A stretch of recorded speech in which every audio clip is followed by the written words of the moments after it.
পটলের জমি। তাছাড়া ভাই অনেক বড়। চ তাহলে পুরোটা ঘুরিয়ে দেখাই।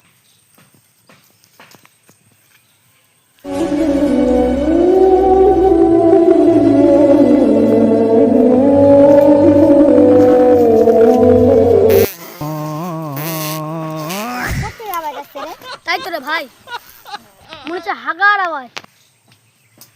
চ তাহলে খুঁজি, চ তাহলে খুঁজি।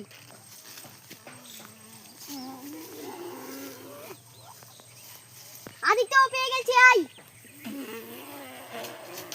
কই কই উদ্দে ভাই যে দেখে গেছে জমিওয়ালা।